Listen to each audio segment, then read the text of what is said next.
بسم الله الرحمن الرحیم. لکه څنګه چې تاسو ته معلومه ده چې نن زموږ یو کتاب د طاهر شبیر کتاب چې انقلاب کې دهلیز په اردو یې لیکلی دی، ډېر ښه کتاب دی چې په 2014 کې یې چاپ کړی دی او پر 207 پیجو او صفحو باندې مشتمله دی. ډېر اسانه ټکي کارولي دي او ډېره په ساده ژبه کې سماجي سوشل ایولوشن یا سماجي ارتقا بیان کړې ده. سماجی ارتقا اصل دی وایي سماجی ارتقا چې کله ذرایع پیداوار یا ټولنه بدلیدن شروع کوي، د ټولنې د بدلیدو مین ذریعه چې ده هغه ذرایع پیداوار دی. چې کله انسانانو ذرایع پیداوار بدلېږي د هغو ژوند چې دی بدلېږي. لکه څنګه چې ده ویلي دی چې د سماجي ارتقا موږ پر درو برخو ویشلې ده. یو یې د وحشت دی، یو یې د بربریت دی او یو یې د تهذیب دی. بیا دغه رنګه یې د وحشت، یې د بربریت او یې د تهذیب دا هم پر درو برخو ویشلی دی چې دا بیا هر یو ځان ته خپله جلا جلا برخې لري. په انګریزي کې هم پر دې ډېر زیات کار شوی دی. یې د وحشت دی وایي هغه شیان چې کله خلکو تیار شان خوړل شروع کړل، دا یې د وحشت دی. یعنی هر شی دوی به کوشش کاوه چې دوی ته به یو شی میلاوېده هغه به دوی خواړی. دارنګه د ژوند تهذیب نه وي یا د ژوند پرمختګ نه وي، بس چې کوم شی دوی ته میلاوېده هغه دوی خواړی. دویم بیا دا و چې دغه دور چې دی دا په درو دور کې مشتمله دی. ابتدایي دور یې د وحشت اور درمیانی یې د وحشت اور آخري یې د وحشت چې دی. په ابتدایي دور کې اولین دور کې خلک په ځنګلونو کې اوسېدو، په درختي کې اوسېدو او له ځناورو څخه د بچاولو دپاره نه کوټې وې نه کور و، هېڅ شی نه و، دوی خالي په دې ژوند کې تګ کاوه. دویم دا دی چې درمیاني دور چې کله بیا دوی په مایان نیول شروع کړل، سمندر ته لاړو. یعنې ښکاره خبره ده چې دوی سمندر ته لاړو نو دلته بیا دوی مایای نیسي او مایای پر اور پخوي او بیا دا د اور. آخري دور یې دا دی چې دوی راولاړ شو تیر کمان، یعنې داسې شیان یې جوړ کړل چې په هغه باندې دوی مرغۍ ویستی سي، دوی یو بل ځناور ویستی سي او هغه ځناور یا هغه حیوان چې دی هغه دوی راوړي بیا یې پخوي. دغه د دوی دغه سو، دغه آخري دور سو. بیا چې کله موږ د یې د بربریت خبره کوو، د یې د بربریت دا دی چې کله دغه چې دی خلکو ځناور ساتل شروع کړل، یعنی میږه، غوا، اسپ، اوښ، پلانکا دا یې بیا کور ته راوستل، وزې دا یې ساتنګ شروع کړي. چې کله دا یې ساتنګ شروع کړي له دوی سره نو ښکاره خبره ده دلته اګریکلچر زرخیزي هم راغلي کېده، هغه ته بیا واښه هم راړل او دغه واښه چې و دا ځناور به خوړل.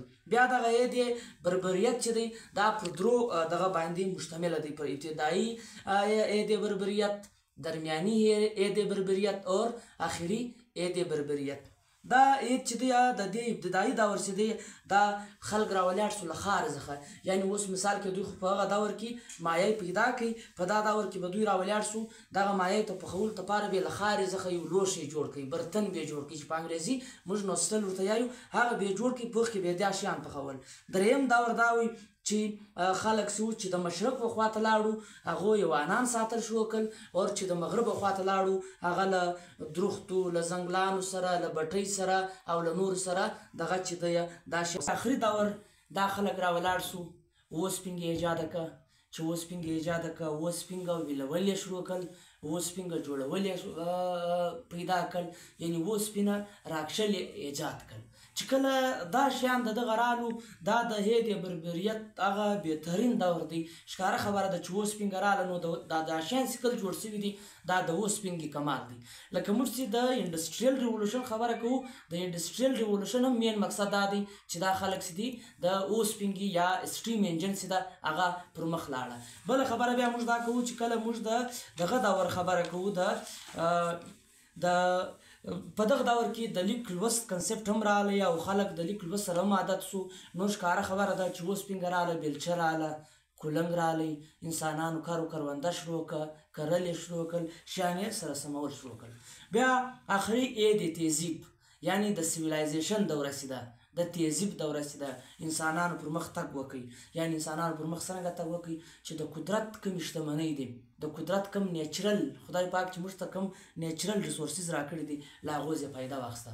کوله یې پیدا کړه، کرومایټ یې پیدا کړي، سونا یې پیدا کړه، یا نور د ژوند شیان یې پیدا کړو، هنرونه یې پیدا کړو، انسان صلاحیتونه پیدا کړو، شیان جوړول یې شروع کړل، په دا کې زنانو کارونه ورسره شروع کړل، سړیانو کارونه شروع کړل، او ژوند پر یو ترقي لاړې. او ژوند چې دی بیا انسانانو بجلي چې دی هغه د انډسټریل ریولوشن لپاره بهترینه کار وکړي. او دغه انډسټریل ریولوشن هغه انډسټریل ریولوشن و چې سټیم انجن سوه، هغه ایجاد سوه، له هغه څخه بیا کارخانه، له هغه څخه بیا ریلوې، له ریلوې څخه سامان یوسه بل ځای ته وړل، او ګاډیانې جوړې سوې، د انسانانو سفرونه، سفر یو بل سره نږدې سو، تګ سو. نو دغه چې دوی دا د دوی مین کنسپټ دی چې په انډسټریل ریولوشن کې بیا انجن سي ده. نو دوی دا خبره کوي چې دغه ماډرن دور چې دی لکه دا اوس موږ ژوند کوو، کورونه دي، ژوند دی، ګاډۍ دي، یعنی د انسانانو ډېر لوی لوی شیان ضرورت سو. پخوا د انسانانو دا شیان نه و ضرورت، لکه یې د بربریت چې دی یا یې د وحشت چې دی، په هغو کې انسان خالي تر دې د ژوند کاوی چې خالي د ډوډۍ وخوري یا خالي د یو ښکار پیدا کړي هغه وکړي.